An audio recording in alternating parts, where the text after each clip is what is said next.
Welcome to episode 43 of Rail Talk. My name is Joe Bianca. I'm an ownership advisor at West Point Thoroughbreds. And John, the sun is shining, the birds are chirping, the New York teams are kicking ass in the playoffs, and we had one of the greatest derbies that I've ever seen. What's not to be excited about? You know what, Joe, you're absolutely right. We should all count our blessings. Jonathan Green, general manager of DJ Stable. Joe, I was one of the umpteen million people who watched the Derby and watched it so excitedly. And it wasn't until, down the stretch. Sorry, I got Tyler Gaffleone sitting next to me. Jeez.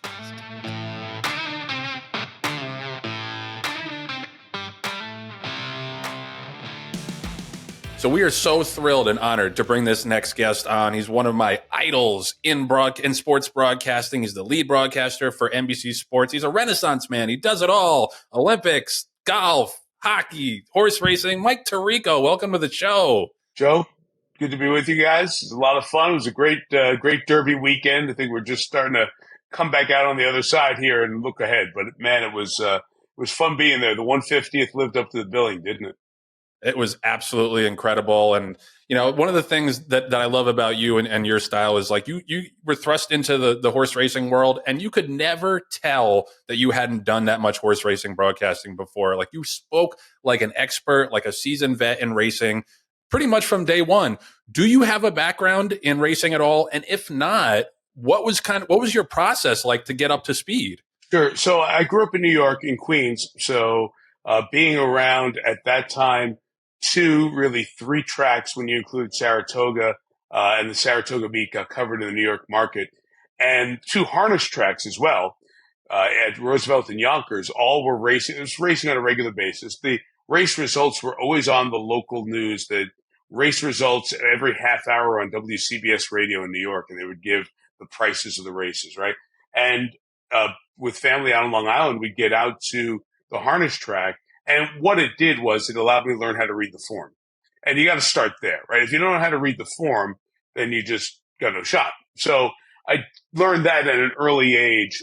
And I wouldn't want to say that I went to Belmont or Aqueduct a lot, but went a couple of times, so kind of knew what was going on. And then I got in local TV up in Syracuse, New York when I graduated college. And we covered a Finger Lakes track up there. So I had a little bit of a sense of the sport, right? And followed the big events like many. But, to say that I had a background in it anywhere near somebody like Tom Hammond, who was just incredible doing it, right? Tom had not only all of his years living in Kentucky and covering the Derby, but also a degree in equine science. So, you know that you're not there. So just try to prepare for it the most you can, be familiar with the terminology. I think I learned that from being a golf announcer early on in my career, that you have to have the proper use of knowledge to gain the respect of a fan base in a sport that is more of a niche sport. And that's said not in a negative or prerogative way at all. It's just the reality that, it's not football, it's not basketball, it's not baseball. We don't all grow up doing it.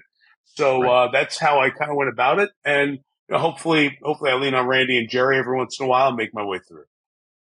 And this year in particular, it was 150th, so it has that extra sexiness to it because it's such a longstanding part of Americana, and there's a bunch of stories that are going around between, are we worried about all these horses finishing? Are we worried about the Baffert discussion? And yet record numbers across the board, record numbers in handle, record numbers in viewership, in watching the race itself. What do you feel was the biggest takeaway from this huge Kentucky Derby weekend? Well, I'm going to give credit to my employer, but I have nothing to do with that credit. I think NBC, way before I got involved here, helped to build the Derby to an event.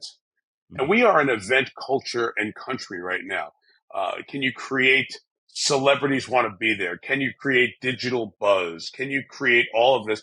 For the most part, I'm going to guess that most of the people who watch the Derby broadcast, that's going to be the only race they watch all year. And I hope it brings more people in and keeps them going through it. But the reality is, when you look at the number of 20 million come the quarter hour of the race, we don't see 5, 6, 7 million people watching any other races during the year, right? So it tells you that the eventizing, to create a word, has helped elevate the stature of the Derby, and that's just growing on itself. Now, that's why it's important that that becomes a really good day. Full credit to Churchill Downs. The card was really good. It was stacked with grade ones, twos, and threes. I think he had 8 graded stakes in a row. I think 6 in a row were ones and twos, or five in a row and 6 out of 7. So you had that, right? Where last year you had the issue with the terrible week around the Derby and fatalities with a horse, including on the track during Derby Day last year. It was just a big negative on the sport on its biggest day. So if you sample something and it's not good, you go to a restaurant and the meal's not good, you're not going to go back. So it's important that it was a good day all the way around. And it was, and that's the work of Churchill doing the safety thing as much as possible. HISA, whatever conversations you want to get into HISA, you know, the impact that that hopefully will have to make it safer, smarter, and people understanding it better. So all that coming together, I'm so glad it was a good day, and we got the race of a lifetime, really.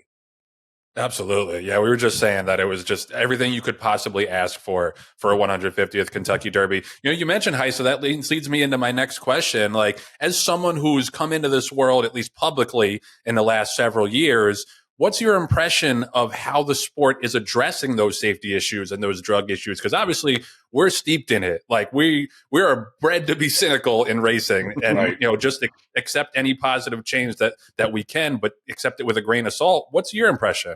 We don't have to talk betamethasone, do we? We don't have to talk picograms. No picograms. Specific drugs. I mean, I've had some my head's about to explode moments around this sport over the last 4 or 5 years, as we all have, right? We're not alone, but so I'll start with this. This sport really needs to have its act together because it is a niche sport.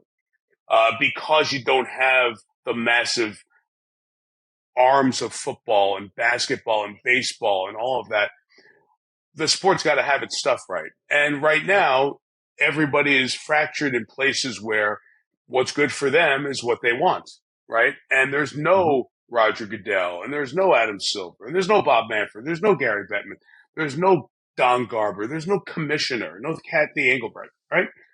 We need somebody to kind of do things in the best interest of the sport. And to that extent, HISA is a little bit of that because it allows what's happening in Maryland and what's happening with NYRA and what's happening in California and Kentucky and Texas to all be on the same rules. So a horse is not running on one thing here and can't run on it there, right? That helps. This cannot survive as a local or regional sport. It needs a national connectivity for big events. So to have some national rules, that helps a lot. Now, I do not pretend to be the horsemen who understand where the struggles are with these rules and where the issues are and where it's too much. One state thinks this, the other state thinks that. We've got to find some common ground. So I think HISA is a long way of saying HISA is a good step to start to nationalize a sport that I think needs to be nationalized. It's going to have its regional pockets of strength, and those regional pockets of strength beget power. But I think that power, you know, when over-exercised, not for the national good of the game, hurts the sport long term. So what HISA is doing without the specifics of it is probably a step in the right direction for everyone, because you want the better to know that the races are clean, right? Yeah. And the best, and why do you want that? Because it's your money. That's why, you know, when there's an inquiry thrown up or there's some decision that's made to take a horse down a spot or disqualify a horse, there needs to be an explanation of that, because it's your money that you're wagering in the pari-mutuel pool that's creating the revenue stream for the entirety of the sport. So we need that. And if HISA is a step to help get everybody with a little more clear air, then that's good. Right. Yep, no question. And Mike, I got 2 questions. One of which you just brought up, which was the inquiry or lack thereof in the Derby. I'd love to have your opinion on that. And the first one I was going to ask you was, you're a handicapper. You look at the 20 horses that are getting the starting gate of the Derby. Are you looking at it as a gambler saying, I think this horse is going to win? Or are you looking at it as an overarching, like, this is going to be a great story if so-and-so wins? So it's interesting because of the volume of people who do this on a regular basis. I will look at what the handicappers look at, but I don't try to handicap the race. I look at it for a sense of where's the early speed, Obviously, watch all the Derby preps. I probably do more of looking at it from that angle for the Derby prep races than the Derby itself, only because my job in the Derby is so large. It'll span the fashion stuff and the celebrity stuff and the stories of the horsemen and the trainer jockey connections all the way through the undercard, that to get lost in the minutia that Randy and Jerry live in all the time, or that Eddie Olczyk and Matt Bernier are working on, and Steve Kornacki, even to a certain extent, at some point we don't need another person doing that, right? And I'm not qualified to do it. So, stay in your lane.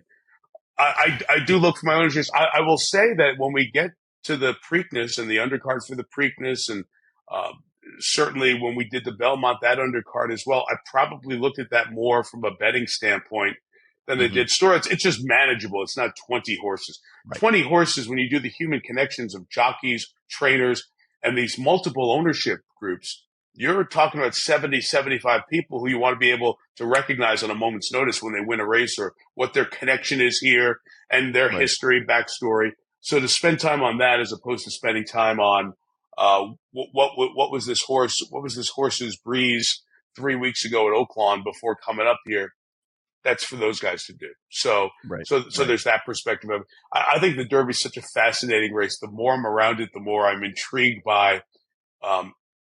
Great horses usually perform well, but there's always a unicorn. I mean, almost every year I've done this race, there's a unicorn. And it was one of those things, there was so much going on after the race. The 1, 2, 3 finish, the jostling and the bumping down the stretch, obviously, that you guys were referring to a moment ago. I almost didn't realize that Tio Password finished 5th. Right, right. And he lost the stick. The jockey lost the stick. Yes, too. Yeah. I saw that in the last replay. And when we got right away, I was trying to navigate through what was going on there.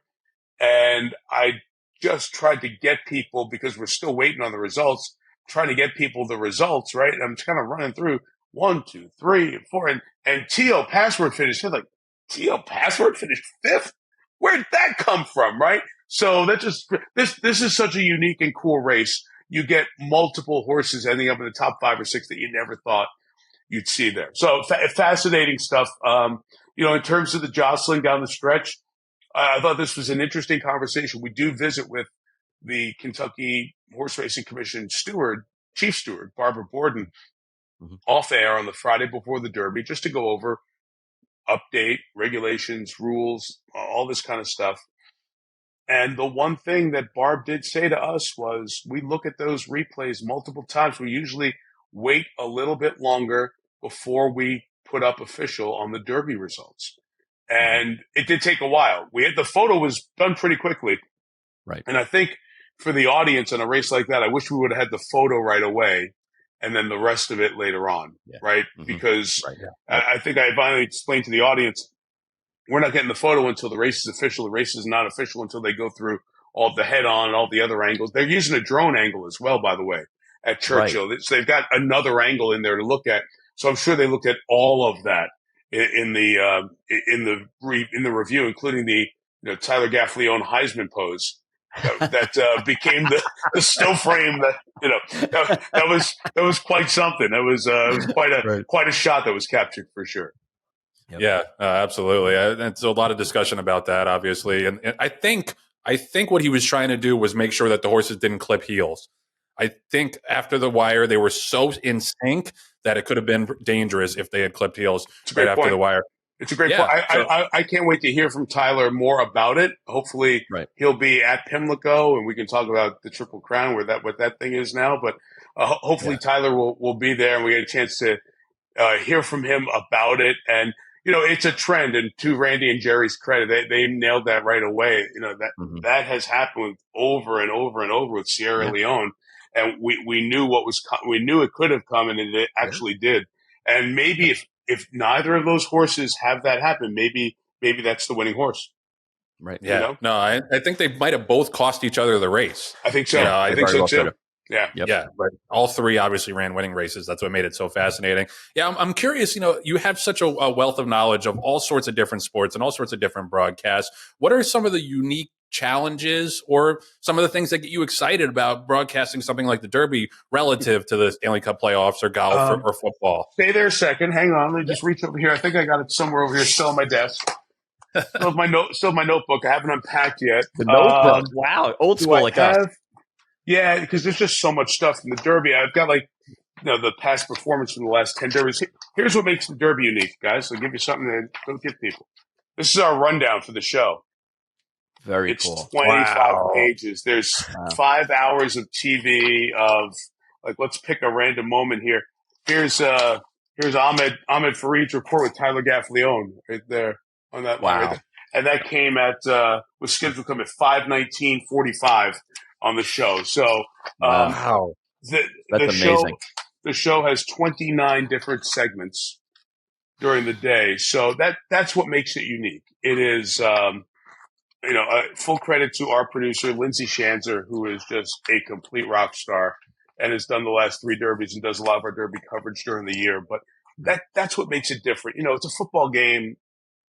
You've got 2 teams. They're right in front of you.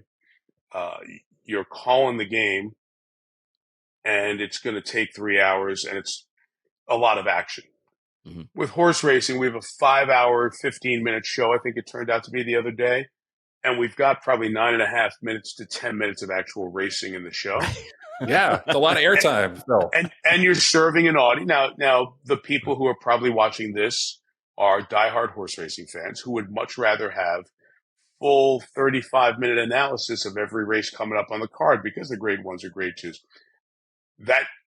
That can happen and does not draw the audience that this draws because of Making a Mint Julep, $15,000 bottle of bourbon, My Old Kentucky Home, the feature on Larry Demerit, the stories that make the Derby a mass appeal audience to America.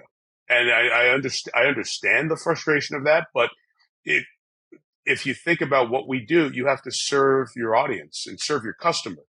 And the customer here has shown to over-index to people who are not hardcore racing fans. I think the Preakness show becomes more about the race. Certainly the shows we do, I'm not on as many of them. Ahmed usually hosts those shows, or Brittany Urton. Those shows that are all the Derby lead-ins, all the tune-ups of the Derby, all of those shows, those undercards as well, Breeders' Cup. Those are hardcore racing shows, so you got to be able to play that card. So that's what's different about it. It makes it a fun show. It's the most unique show that I've ever been a part of. And it's a huge challenge, and we have 15 people on the air, and they're all great talents. So it's one of the most enjoyable experiences professionally that you can have. It wears you out. The old fashioned at 7, the old fashioned at 8:30 tastes really good. It's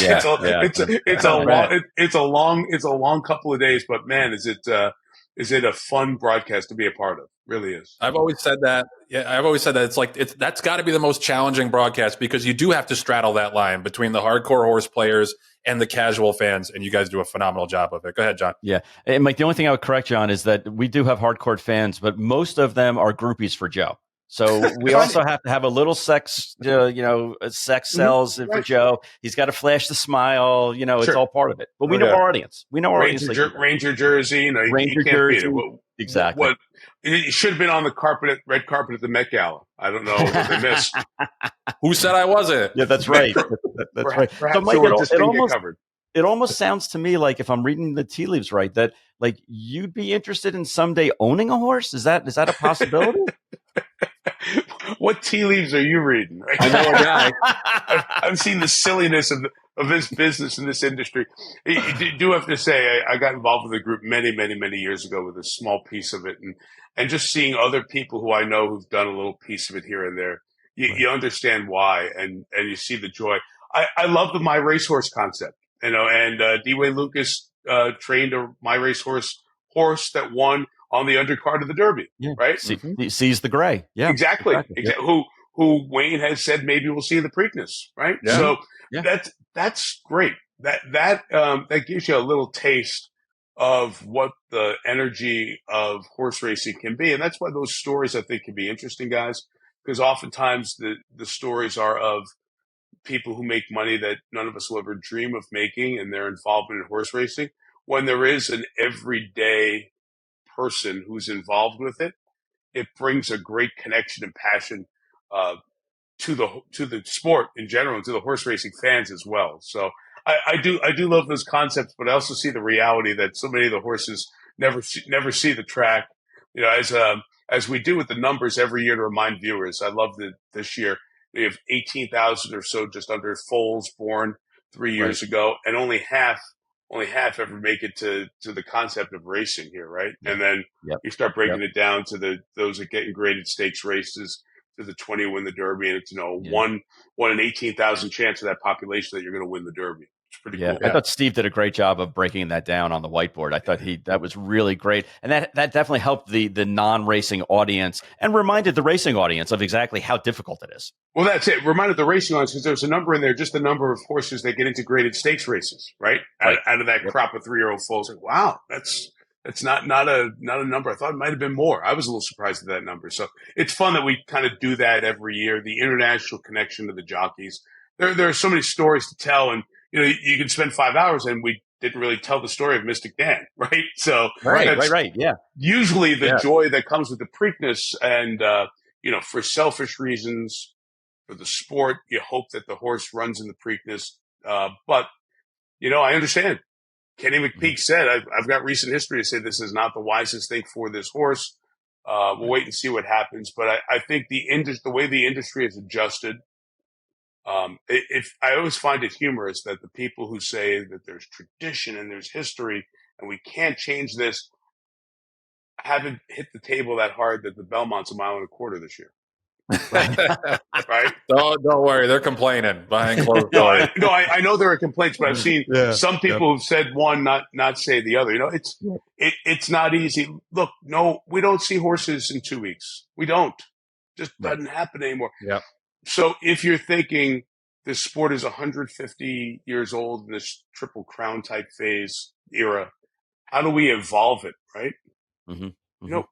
We do play Major League Baseball games where we put the runner on second in the 10th inning. I know it doesn't happen in the playoffs, but we do that. Right. We've moved the kickoff 100 times in football. We're going to move it for the 101st time coming up here this year. Right. In baseball, you can't shift anymore, right? For 100 years, you can move people wherever you wanted. So sports do change and evolve. Basketball had no 3-point line. 3-point. Yep, exactly. Now it does, right? Hockey overtimes are 3-on-3 in the regular season. Every sport has evolved. The mound in 1968 with Bob Gibson, raised, lowered, right? The pitching era. Right. So we evolve in every sport, and I just think this sport has one thing that everybody gets. It's the Triple Crown.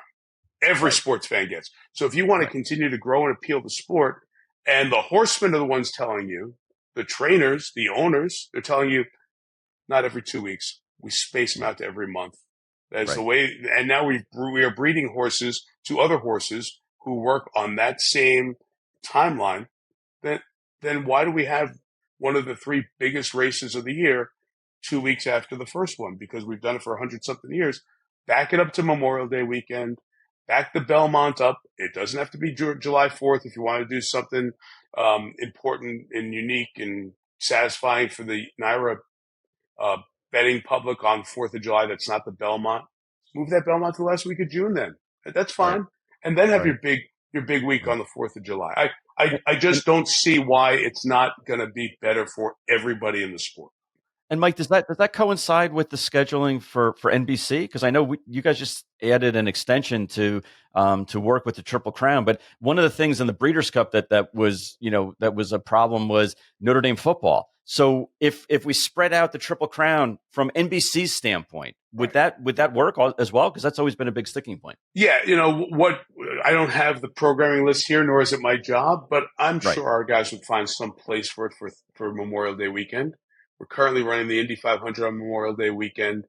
The French Open's always been around in that stretch, but we'd find a place for it on Memorial Day weekend somewhere. Memorial Day weekend also gives you the option of Saturday and Sunday as well, and Monday for that matter. Monday. So you've got a lot of different options. I'm sure it would end up there. The Breeders' Cup has had weekends where it coincides with Notre Dame football, and there are workarounds to that. And now we have Big Ten football. We find a way to work it around. There are different platforms. You can put the early part of the day, the late part of the day, be on the West Coast in a different time slot. it's worked out. All these things are workable. But again, you have First and everything that's going on in the Maryland racing scene that has their best interest in mind. And is Memorial Day weekend great for them? I don't know, right? They'd have to tell us that. And then you have NYRA, who has their interests and their great success with the timing of Belmont, 4th of July weekend, late weekends in June, and obviously a Saratoga card that has continued to grow and expand here. As you know, I remember when it was just a shorter card. Now it feels like it's 2/3 of the summer, if not the whole summer, which is great because it's an unbelievable place. So how do you get the best interest of Churchill Downs, Maryland, and First and NYRA on the same page to make the one thing? I keep coming back. It's the one thing the sport has. How do you make it better? And are they all together in a room saying, this is how we do it? That's what I think is probably the one thing I would say in my 8 years around the sport that is disappointing and can get better. And it can get better. They just need to cooperate. Yeah, well, cooperation is not our strong suit in racing. You know what it reminds me of, Joe? You know what it reminds me of a little bit? Is the PGA Tour. Now, there's one entity there, and there's a commissioner there, but all the golfers are independent contractors, right? So when we're saying, hey, we're going to do this, we're going to play these events, maybe Justin Thomas or Scotty Scheffler or somebody else doesn't want to play that event that week. And so you have a lot of people who you're trying to get them all in the same place, even though there's not a union and it's not collectively bargained. So it reminds me when I see some of these issues of that. Again, there's health in places in this racing industry. The whole thing's not wrong, but there are steps that a commissioner would come in tomorrow and make. And I talked to Mike Rapole about this at length on Wednesday of last week. There are moves that can be made quickly that don't take any power away from anybody, but helps make the sport better. I hope they can get together and do that. Because when it's good, it's unbelievable. The sport, when this sport is right, it's one of the cool experiences. There's nothing like it. There's absolutely nothing like it. And, you know, I hope you don't have to get out of here too soon, because I just wanted to ask a quick follow-up on the Rapole thing, because I'm sure you've seen, like, he's the self-appointed commissioner of horse racing. And he's a guy who does have a lot of passion, obviously has a lot of money and power. What was your sense of him coming out of that interview? See, here's the deal, and I've known him for a little bit now. I grew up in Queens, so I'm Mike from Queens, and he's Mike from Queens. And we battle on a regular basis. Who's the Mike from Queens? I tell him I'm older, but he's got billions more than me, so I let him win. I love Rapole. I do. That doesn't mean I agree with everything he says, but I love him because he doesn't need this, and he wants to be a part of it, and he's willing to put out solutions. He's willing to discuss issues, but he has a passion for the sport that is genuine and real, and cares about it a lot. And I've had the conversation that we had that aired partially on our NBC show on Saturday is a conversation that we had in large part a year ago on Thursday of Derby week back at the Barns. And we've had that conversation a few years ago when Mike and Vinny Viola were together with Vino Rosso. We ended up connecting, really getting to meet and getting to know both of those two gentlemen. And I just had, he's a businessman, he's a sportsman, he's a communicator, he has vision and ideas. And I love that he's willing to share. He doesn't need this. He does not need this right now, right? In his business life or his life, but he has chosen to embrace it because he thinks the sport can get better. And I really appreciate that. So I hope some of his ideas get to the reality. The one that he shared with me that we did not get in the piece, which was important, I said, if you were commissioner tomorrow, what's the first thing you do? And he talked about Thoroughbred aftercare. And he's putting significant money, millions, towards Thoroughbred aftercare so that when 3- and 4-year-old horses are done running, they can be retrained to do jumping or to do other things, just to have some other purpose. And that Thoroughbred aftercare, in his mind, is one of the most important things. And that if all the stakeholders would contribute something to that, it would help the industry at a total win. And it was a great point, I thought. I know after one of our podcasts where we criticized Mike, he was going to try to repurpose some of the horses to be podcast hosts. So that, and I can see that makes a ton of sense. That's Mike. His best horse may be for the Preakness, may be Mindframe. Did you have a chance to watch that? I know it was early in the card, but did you have a chance to watch that horse, the Constitution Colt? Yes, I did. Yes, I did. And you might be right. And that's one of those interesting things, right? That's what I think I didn't realize about the sport until I got involved in being close to the Derby and the Triple Crown. We did the Triple Crown events my first 6 years. This is the second year we're not doing all three. The first thing I noticed was how these horses mature at different times, and it's so significant, right? Why would you see a horse that's only run twice or three times all of a sudden be a Derby contender compared to a horse in the past performances who has watched 7, 8 races and 6 or 7 of them are good, right? So just because that one is ticketed and we have put that horse in that place doesn't mean it's the best 3-year-old in somebody's barn or in somebody's stable in this case. And it was fascinating because I really thought Fierceness was set up for a good race as well. And wouldn't it be interesting if Fierceness's next race is a dominant win? Right. You go win, every other, not sure, win, not sure, Yep. win. It would be really interesting to see if that plays out again. It's going to be one of those head scratchers, right? You never know which horse is going to have that day. And the trip too. Think of the trip Mystik Dan got, right? Yeah. It was like Sunday to go back and watch the replay, and then you just watch the 3 all the way around and go, wow, Brian was on the rail and just stayed there. Stayed there. Yep. I always love Randy Moss's, and they're the best. I'll tell you something about them in a second. Randy's always the numbers guy.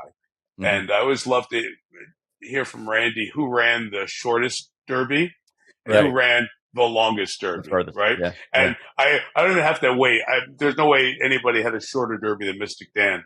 It's not even a conversation. Let me just say this. I've worked with a ton of Hall of Fame people in different sports, and even people who are not Hall of Fame are great broadcasters too, and analysts in studio and play-by-play. I've worked with a ton of different golfers, tennis athletes, you name it, all the sports. There's no finer duo than Randy Moss and Jerry Bailey.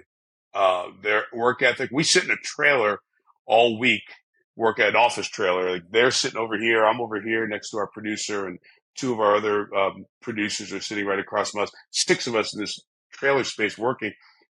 And there's a stack this high, and it's their notes, and they're on their iPads, and they're calling trainers, and they've got this list, and they work together like hand in glove. It's really awesome. And to look this way on the show, and anything you want to ask or want to say, you don't even have to think about it twice. One of them's going to answer it. One of them's going to get it right. And we'll share information during the show. Like, hey, don't forget this. Don't forget you said that.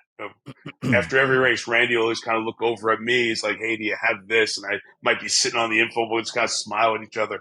They're 2 of the most giving, talented people on the air as well. And they've been doing this for a long, long, long time. And nobody comes close to what they have done on TV for this many years. And I hope that is recognized and appreciated by the viewers. And I wish there was a way the industry in general could say thank you to them for 20 plus years of being the combo that has been the standard in television analysis of the sport. Well, you, my friend, are the standard, I think. I know. You're the standard, man. And listen, and one thing, and this is the last question from me. Sure. Your versatility is amazing. The amount of different sports that you can cover and speak intelligently and fluently about is it's something to behold. And you got the Olympics coming up, the Paris 2024 Olympics. How early do you get there? How soon do you dive into all the stories? What are you looking forward to? Give me a little primer about Mike Tirico at the Olympics. Well, holding up, and I was going to say, I think propped up on this computer are some of my Olympic manuals here. It's not surprising. It started. It's a constant. It's a great thrill too to be a part of. The Olympics are the one event that brings America together in so many different ways, and you can go to a third world country and say the word Olympian and people know what you're talking about. So you're talking about an event, a competition that is just, as great as it gets. And the last three have been far away from people. They've been in Asia, Pyeongchang, South Korea, and then Tokyo, and then Beijing. And two of those three were during COVID with no fans in the stands. So the Olympics really need a boost and just a great injection of passion and energy. And that's what Paris is. Paris is an amazing place. It's that type of place where if you've been there, you can't wait to go back. And if you haven't been there, you can't wait to see it for the first time. And it'll be the backdrop for a lot of the events. I don't know if you guys know, beach volleyball is going to be contested right at the foot of the Eiffel Tower. There's a temporary stadium built, sand coming in. The Eiffel Tower will be the backdrop for beach volleyball. Some of those, quote, urban sports like 3-on-3 basketball, which is played on, kind of a sport court that's outside. Skateboarding, which is new to the Olympics the last couple. BMX cycling, right? Those are going to be contested at Place de la Concorde, which is about 2 blocks away from the U.S. Embassy. Place is plaza in French. It's one of the most historic, spectacular plazas. The equestrian stuff is going to be at Versailles. So they're using the great iconic sites and venues of Paris as venues for competition. So that'll be a big part of it. And I've been over 3 times already before the games here over the last 12 months.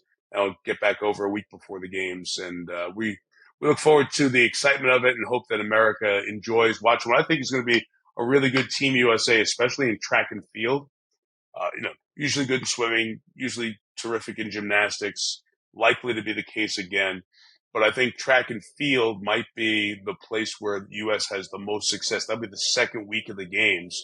And that might be the thing that if the U.S. pulls to the top of the medal count in both gold medals and overall medals, it will probably be the strength of the track and field team over the last 8 or 9 days of the games. It'll be fun. Can't wait, man. Mike, thank you so much for the time and the expertise. And thank you for doing racing proud, man. I could not think of a better person to helm those broadcasts. Keep up the great work. And thanks for talking to us, man. That's very kind. Thank you both. It's been a pleasure to be on with you. And Joe, who's your favorite Ranger of all time? Ooh, that's a tough one. I got the Adam Fox jersey on. So Adam Fox. Nice. There you go. I got to give Foxy the pop. He's just, he's a New York guy, grew up as a diehard Ranger fan. And he's brilliant to watch and I'm sure you appreciate this. I love the guys that are not dependent on athleticism.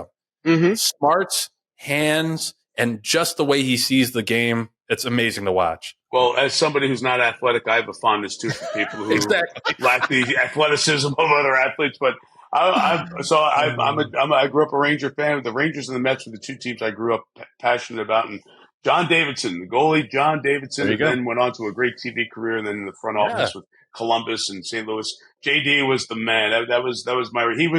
He stood on his head more nights in helping the Rangers get to the Cup final in the late 70s, early 80s before they eventually won it back in 94. So fun times. Yep. Good to see them good again. It's really fun. Yep. Mike, you'll be happy to hear that we've named horses DeGrom and Nimmo, and I have a Nyquist that's named Brodeur. That is a 2-year-old this year.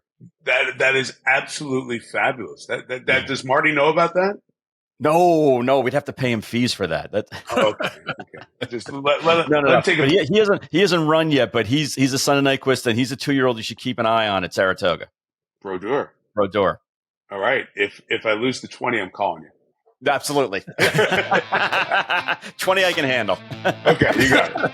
All the best, guys. Thank you for having me. It was a pleasure to be with you. Oh, man, this was so much fun. Rail Talk is sponsored by TaylorMade. TaylorMade, obviously the leading consignor at pretty much every yearling sale.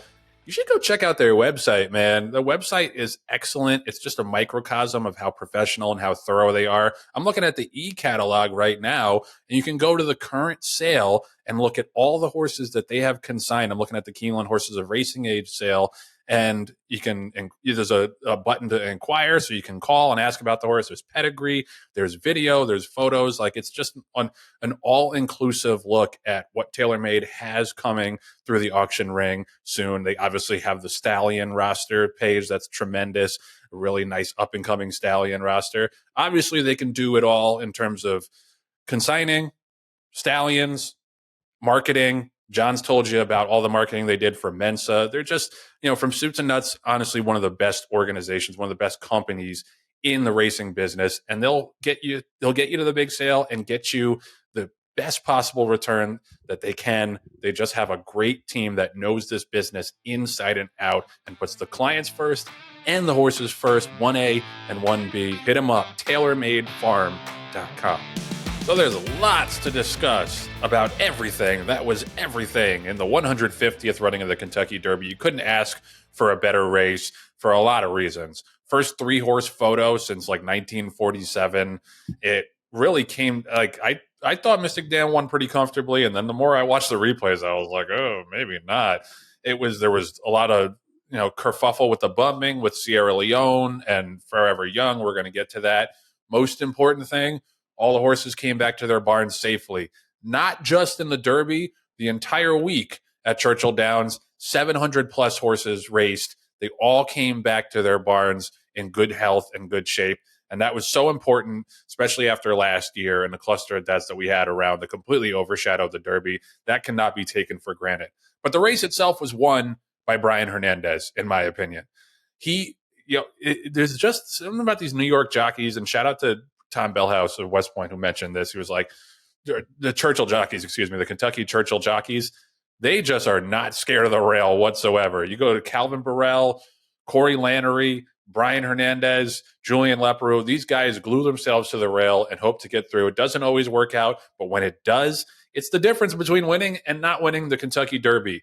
And for Brian Hernandez to jam that horse through just inside of Track Phantom going into on the final turn, I mean, that was just remarkable to watch. And it's what's so exciting. It's what we love about racing. It's just the dynamics. I was doing a TV spot on Friday, and they asked me basically like, how, what makes the Kentucky Derby so exciting? And I, mentioned the pomp and circumstance and the pageantry and the crowd and all that stuff.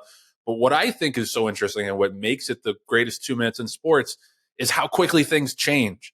Like, a million different moves being made. You have to have such quick reflexes. The horses have to be so athletic in a 20-horse field. Like, it just is fascinating to watch.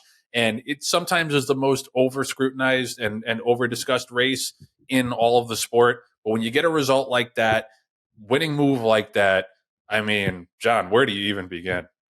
Well, I'm looking at it, Joe, also from an analytical standpoint. And Mystik Dan, there was a statistic that I can't remember who to attribute it to, but basically Mystik Dan ran like 63 feet more than the actual 1.25 mile distance, which is like minuscule, like nothing more than what he was supposed to run.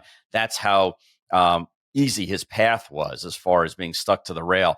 And the other horses that finished second and third, respectively, ran like 200 more feet than Mystik Dan. Well, that makes a big difference when it's a nose and a nose between third place and first place, not to mention the bumping and jostling that was going on. So again, credit Brian Hernandez for two things. One is that he took the shortest path around the racetrack. But Joe, if you watch the race was really won, in my estimation, going into the first turn and around the first turn, because the horse being Mystik Dan, broke well, beat Sierra Leone and Dornoch to the rail, and then kind of sat there. And it was almost like the horse had like a protective bubble around him where he wasn't getting bumped from anybody on the outside. The 2 horses or 3 horses that were in front of him were not only not like right on his nose, but weren't kicking back any dirt into his face either. When you look at the winner's circle picture for Mystik Dan, he is clean, completely clean. Like, he didn't have one iota of dirt on him whatsoever. And that was all due to Brian Hernandez kind of sitting him in the pocket. And it was almost like when I watch football games and they say, oh, Tom Brady has all day to throw this ball. Or I was going to say Aaron Rodgers, but he was on the ground after the first series, so we won't say him. But most of the top quarterbacks, like they have a protective bubble around them, between the linemen. And that's what it reminded me of Mystik Dan running around for the first half of that race, was that it was almost like he was in his own race. Nobody was even getting near him in that protective bubble. And to me, those two things really stood out as far as Mystik Dan's victory. The other thing is that he didn't have to deal with any of the bumping and grinding that was going on between the second and third place horses. That greatly affected their ability to make up that small distance. And you look back at most races and you say, well, this horse was going to win no matter what. Joe, I think if they ran the exact same race 100 times, any of those three combination of horses, first, second, and third, could have come out in any order. And to me, that was the difference in the race, was just being able to get the horse relaxed, making sure you can get dirt in his face, making sure you can get jostled by others, and taking the shortest route. Yeah. Well, and the thing is, too, and you're right that all three ran winning races.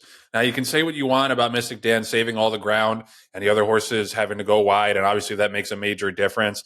But Mystik Dan was way closer to the pace than either of those two horses. And this turned out to be a very fast pace and a pretty typical pace collapse, because even the fourth and fifth finishers, like Catching Freedom, T.O. Password, they were way the hell back.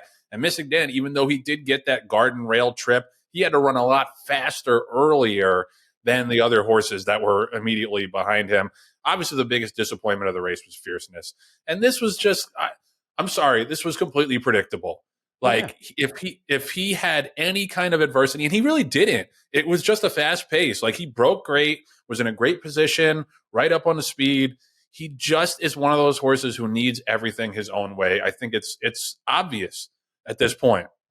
And that was the major disappointment. I felt like everybody else kind of ran their race, except for, of course, my pick, Just a Touch, who ran last. However, we won't talk about that. I think, Fierceness was the major downer of all the horses. I mean, the other huge storyline was the bumping between Forever Young and Sierra Leone, as you mentioned, and the fact that there was no inquiry sign posted. Yeah. And I cannot fathom the way Churchill or the Kentucky Horse Racing Commission, whoever the hell's in charge, the stewards, the board, whatever, whoever it is that's in charge of these things, not only do they screw it up, but the PR, the communication is brutal. Like, that's what happened in 2019 with Maximum Security. Like, the fact that they had a 22-minute inquiry and DQ'd the horse, which they should have, that was the right call.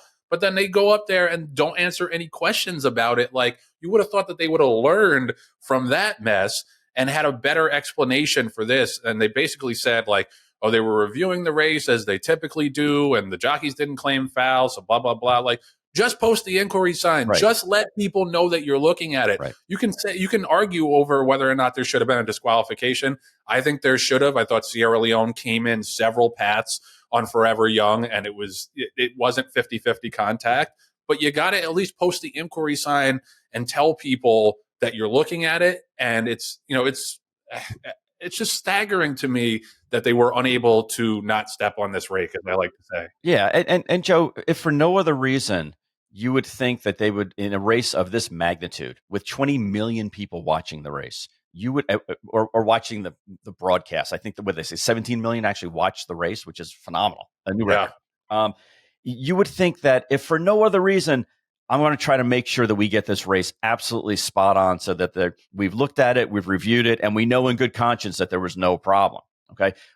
Number two, let's give the jockeys a little bit of time after the race is over to get to an outrider and say, I need to lodge my objection, and have that information, relayed up to the steward's booth. The last thing is, I mean, I'm a cynic. Okay. Just from a sheer entertainment standpoint, don't you think NBC would love to say there's an objection, come back after this, and like have commercials and then make people wait and see whether or not it was actually going to come back? I mean, that was a made for TV moment if they really, if they really wanted to. Now, granted, they were up against the 7:30 deadline, so I'm sure that maybe that had something to do with it. Again, I'm cynical. That maybe that's something to do with it.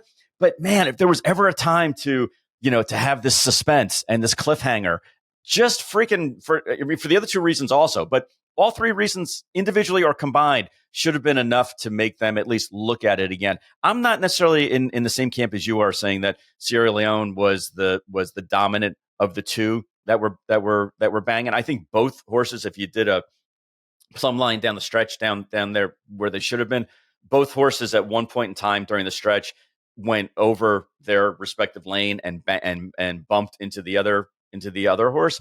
But to me, they almost did it equally, to the point where you could say, I don't know who was the transgressor in this and who we should take down. But Joe, I would have loved to have seen them at least have an inquiry. We won a race the next day at Gulfstream. It was like the last race of the night at Gulfstream, and there was an inquiry, and they had it blinking for literally 30 seconds, and then they're like, okay, we're done. And I called Mark Cassidy and said, what was up with that? And he goes, they all wanted to go home. So, Right. like I get it. Yeah, they're humans, Yep. No, I mean, listen, like there obviously there can never be a Derby without controversy, but it was the right kind of controversy. It was racing controversy. It wasn't right. It wasn't outside of the scope of what was going on. Yeah. Right. Ultimately frivolous. Like, yeah, maybe the horse should have been DQ'd from second to third, and maybe he got cost some money for that. But in general, like, this was a great day for racing. You mentioned the record numbers almost of viewers, over 17 million people. There was like a 27 share or something, which was is just a remarkable rating for a horse racing event. It was a great broadcast, obviously. As I said, all the horses came back safely. It was a great story with Kenny McPeek and Brian Hernandez. We'll get to that a little bit more when we talk about the Oaks and the rest of the undercard races. But overall, like, I had several people who are not racing fans text me after, like, holy shit, that was an incredible race. Right. I think horse racing is actually kind of lit. You know what I mean? Exactly. Like, that was like, I love seeing that. And it's just, in a world where we've gotten just inundated with negative headlines about the sport over and over again, especially for like the past 5 years or so, it was awesome and very cathartic to have a day where the best of the sport was on display. And there was nothing, there was no downer, there was no damper on it. Right. We got to show why we love this sport so much. And shout out to the horses and the jockeys and everybody who put on that show, because I think the sport is much better off for it. It was an awesome day. Yeah. And Joe, we hit record highs in viewing, the overall share. $450 million was wagered on Derby week, which is an all-time record. And you know what wasn't discussed? Bob Baffert was not mentioned. Amazing. It's amazing that the sport went on without him. I can't believe it. We woke up the next day and the sun rose, and we didn't have to deal with any of that nonsense. Now we're in for 2 weeks of nonsense coming up with all the Baffert discussion. But I thought that was the biggest takeaway for me on NBC's coverage, was the fact that they didn't even acknowledge that situation at all. And I think that was a great decision by them, because why have to answer questions for the guy who's not there? Why have to bring in negativity into the sport? And it's not that Bob is always negative. It's that the situation he's involved with Churchill Downs is negative. And because of that, you're better off not bringing it to everyone's attention and beating us over the head with it time and time again. So to me, no Baffert discussion was great. No breakdowns was great. All-time records, great. The paddock looked pristine. I mean, I had heard some complaints about the paddock, but to me, it looked beautiful. And the other thing that I thought was really, really cool was when they did the walkover interviews, they did them like quick fire succession. It was like, I'm going to ask Chad Brown 2 questions, and then I'm going to ask this trainer 2 questions, and then I'm going to ask this owner 2 questions. And it was like boom, boom, boom, boom, boom. So it wasn't that 20-minute drawing out process of, okay, now we're going to watch as Todd Pletcher walks over with his horses. It was Todd Pletcher, then Chad Brown, then this owner. Then we're going to go to the paddock where the coach is. And like every couple of minutes, there was something new and a new reporter and a new voice. And I think we need that as an audience. We need to have that kind of rapid fire when there's 45 minutes to an hour between races. Yeah, no, it was a phenomenal broadcast, phenomenal day of racing, plenty of great stories to go around. And like I said, this is a shot in the arm that racing needed in this public of an event for the 150th Kentucky Derby. I don't think you could have scripted it any better.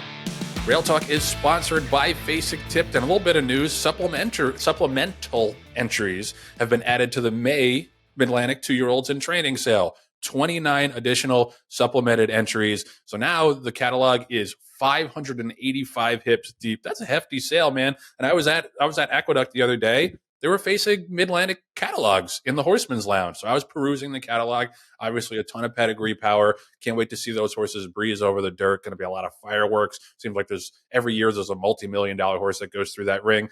But it's obviously not just the physical sales. The digital sales market is expanding, especially in Basic Tipton's corner of the world.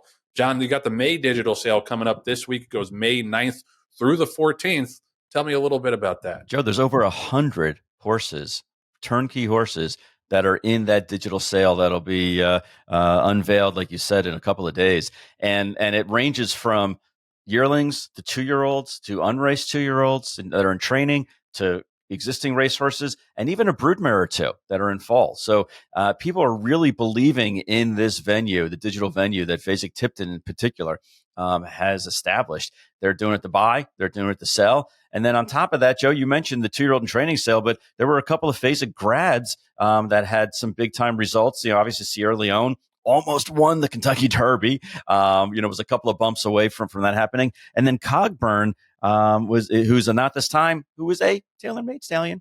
Cogburn winning the Grade 2 Turf Sprint Derby weekend as well. And now his earnings are up over $750,000. So, you can get good horses from any of these sales coming up. You got a 2-year-old sale, you got an online sale. I know I'm going to be busy in both.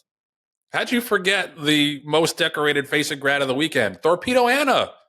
I wanted to give that to you. I wanted you to be able to say that. I always steal your thunder, I feel like. So always setting me up. True team player there. So thank you for that. But yeah, Thorpedo Anna, $40,000 Basic Tipton October grad. That sale, the July sale, I think in particular, and the October sale, it doesn't have like the star-studded catalog maybe of the Saratoga sale or the Night of the Stars, obviously, but you can find a lot of really, really nice horses in those two sales. And yeah, Kenny McPeek sussed out a $40,000 filly by Fast Anna, who is now a dominant Kentucky Oaks winner. Those catalogs, man, you got to go from start to finish because there's quality all the way through. So it wasn't just Derby 150 that knocked our socks off this weekend. Also, the Kentucky Oaks was a phenomenal race. A lot of great undercard action on both days. We'll start with the Oaks winner, Thorpedo Anna. Obviously, the men of the hour this weekend were Kenny McPeek and Brian Hernandez, who doubled up and won the Oaks and the Derby. Two very different horses, I would say. Thorpedo Anna just took that race, took the bull by the horns from the jump, and really never gave him a chance. I was on Ways and Means in that race, and I felt pretty good midway around the far turn. I thought Ways and Means was going to blow right by her. And then like 2 seconds later, I was like, oh no, Brian still has a ton of fucking horse. Right. And she spurted away from her and the rest of the field. I mentioned this in the Basic spot, like $40,000 yearling buy. This is so Kenny McPeek. Like, this is his specialty. He's been doing this for years and years and years, finding these horses at the end of the book and all these sales. Mystik Dan was a homebred, a very modestly bred homebred, being like Golden Sense out of a Colonel John mare. He just gets the most out of all of his horses. It's really incredible to watch, especially because you see all these auction prices like going to these super trainers, and some of them turn out and some of them you never hear from again. Kenny McPeek gets that, every last ounce out of his horses. He's an expert horseman, great manager of them, and I think that's evident in him not committing to running Mystik Dan the Preakness right away. Obviously, as fans, we want to see him run, but he wants to do what's right by the horse. He's run him back quickly before, and it didn't work out. He's got to manage every horse individually, but Thorpedo Anna was incredible. I honestly am a little surprised that he's not thinking about running her in the Preakness, because Kenny's the kind of guy that will jump into a race, maybe an unorthodox race for a horse. Some people will criticize him for doing stuff like sending Classic Causeway to Royal Ascot, but you got to take chances in this business. She was honestly she was the most impressive horse of the weekend for me, and there were a lot of really awesome performances, but Thorpedo Anna was dazzling, John. She was, and you're right. It was right out of McPeak's playbook of buying a less than stellar pedigree and certainly, looked at athleticism over price for sure.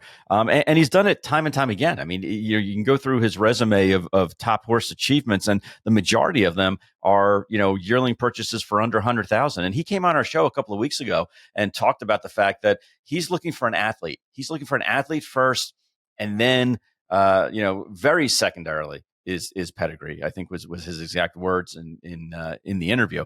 But Joe, to your point, he won the Preakness with Swiss Skydiver a couple of years ago. Right. So it's not like he hasn't done that. If you look at his playbook again, it's not like he hasn't done that before. So I'm sure that's part of the reason. But what I like is that most trainers, I think, and owners for that matter, when sitting in the glow of the winner's circle of the Kentucky Derby, would say, shit, yeah, I'm going on to the Preakness because that's what you do. He actually took a beat and was like, you know what? I've done this before with this horse, and I see how this movie ends, and I don't want to repeat it because he's such a nice horse. So I give him a lot of kudos for being able to take a step back and not get caught up in the wave of the excitement of it all. Joe, I had a different race that I thought, or two races that I thought were really, really interesting and exciting. And we talked to Mike Tirico about Mindframe and the fact that, that might have been the best horse that Todd Pletcher, ran that weekend in a bunch of good races that he ran. And that's the Rapole St. Elias Constitution Monster that they purchased for $600,000 as a yearling. And what's interesting is Mindframe is not Breeders' Cup nominated.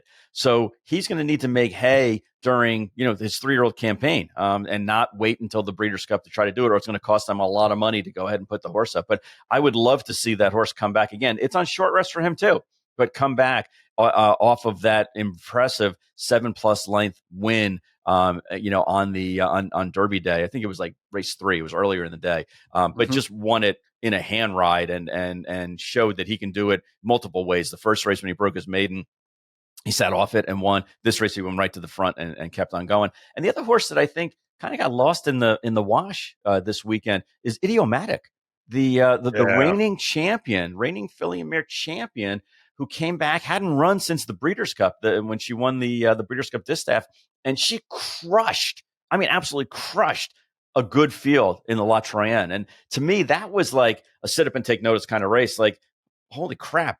How many times, first of all, do you have a 5-year-old Curlin that comes back that is already Grade 1 winner, already champion, and they brought her back into racing? Like, if it's not for Juddmonte, that doesn't happen. It doesn't happen with the majority of racing programs.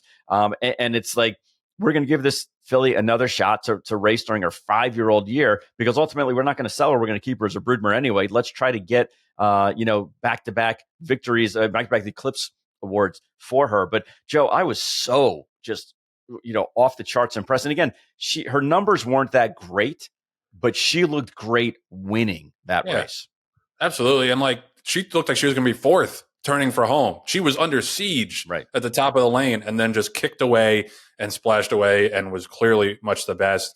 Obviously she was a class of that field, but it wasn't like a field full of bums. It was a legitimate Grade 1 field. Yeah, she is very, very impressive.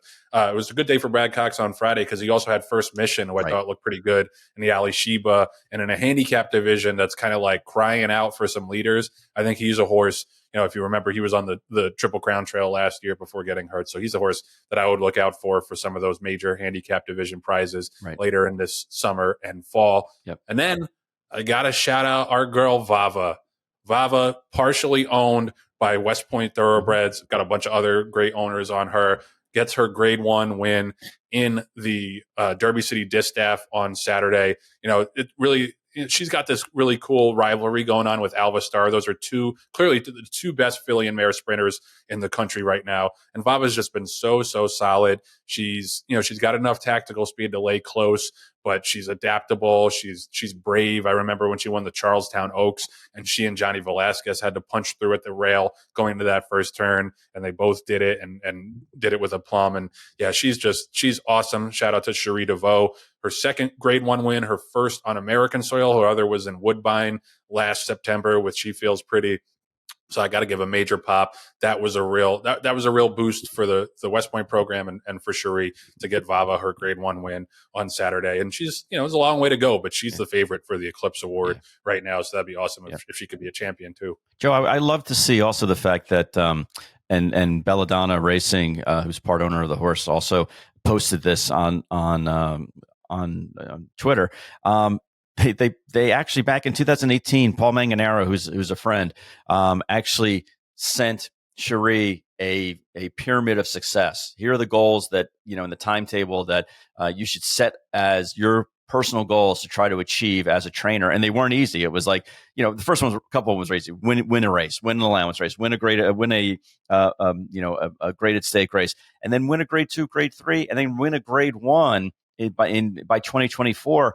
And she did all those things, and to come from from basically, I want to say relatively unknown, because she worked for some good programs, but give Cherie DeVoe a lot of credit for being able to work her way up the ladder and to achieve those goals that they preset, but also to continue to manage her racing stable the way she does. I was really pleased to see that horse hit the wire first. Yeah, no, and shout out to Paul Manganaro and David and Gordo and all the people behind the horse that got her to this point. She's worth a lot of money now, man. Yeah. A grade 1 winning daughter of Gun Runner. Yep. Like she's up there for sure. So yeah, shout out to Cherie. She's another trainer who I think gets the most out of her horses, no matter what they cost. So yeah, that was a great one for the home team, and yeah, just all in all, an excellent weekend of racing, and it's what we love to see. Yep. And you know what I kept saying all weekend, Joe? # wish I was a horse. had to throw that in there, man. I wish I was a horse. I wish I was a horse. If I say it 4 times, does it become true? That to rub a lamp on this? Can we poof John into a horse's head right now, guys? I've been poofed into a horse's ass, so I know they can definitely poof me into. Hey, wait, I do have one bone to pick with this whole thing. All okay. Right? Did you see? You gotta go negative. Speaking of trophies and genies and stuff like that, did you see that how WWE tried to weasel their way into the Kentucky Derby talk? They brought WWE belts, championship belts, back to Ken McPeek, and they were like #WWE KY Derby, and it's like, oh, just what. We had such a great weekend. Get the fuck away from us. We don't want to have anything to do with you.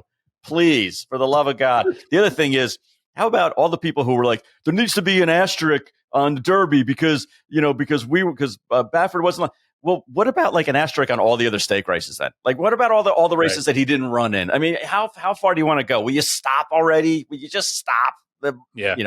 Anyway. Like you said, nobody was talking about him, and we had an excellent weekend of racing, yes.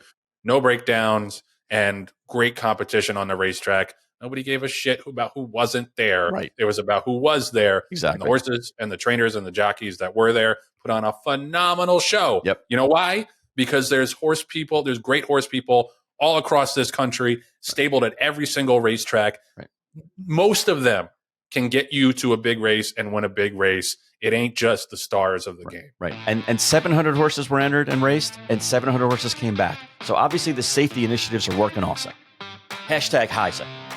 Rail Talk is sponsored by The Green Group, the #1 accounting firm in the horse business. There's one reason that they're #1. No other CPA firm knows the horse industry like they do. Len Green owns over 200 horses, as we just touched on with Mike Tirico. And DJ Stables won over 2,500 races. The Green Group's got almost 1,000 clients in the horse business because they make them money and save them taxes. But you don't got to take it from me. Listen to this satisfied customer, the great Becky Thomas of Sequel Bloodstock, who, by the way, has 12 horses consigned for the upcoming Facing-Tipton Mid-Atlantic sale. Listen to Becky talk about Len and how he's saved her taxes.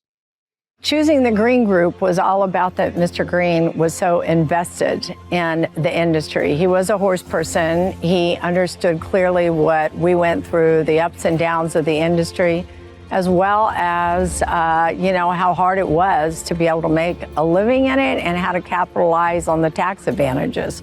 So he's been great because our industry has constantly changing tax laws, and Lynn is just right there front and center to make sure that we try to do the very best we can.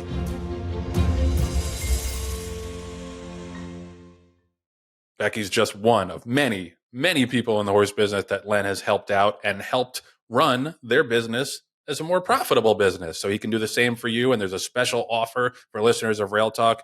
Len is offering a complimentary confidential half-hour consultation, guaranteeing you'll get value. Call him up, 732-634-5100. Do it quickly. Len books up pretty fast, or you can hit him up at greenco.com. Appreciate Len and the Green Group, as always, for their support. Okay, so that's going to do it for a jam-packed episode 43 of Rail Talk. Before we get out of here, we got a little business to take care of. Shout out to Ren Carruthers, who won our Derby 150 contest with the boys at Rail Talk and the Brunette Bonanza from ABR. So shout out to Ren. She's already gotten to name a horse for John, but now she gets to name another one. So we're looking forward to what she comes up with. Thanks to her and Rachel and Alexa for jumping on and having fun with us last week. Also, Patty wants me to mention this, that I hit the try in the Derby, which was, yeah, it was cool until it came back $550 with a 20-1 shot on top in a 20-horse field. Like, I felt very, very robbed and did not get me out for the weekend. But yeah, that was nice. It was nice to at least cap the weekend off with a winning ticket. So you happy, Patty? I did my little red board thing and my complaint. So now we've done everything there is to do in this show. So thank you so much to Mike Tirico for coming by. Really, really enjoyed that chat. That was awesome. Like I said, one of my broadcasting heroes, and he did not disappoint. Thank you to John Green. Thank you to our producer, Patty Wolf. Our associate producers, Julia Agresta and Nathan Wilkinson, and Julia's brother, Michael Agresta, who, if you may have noticed last week, we had a little theme music for our superhero characters.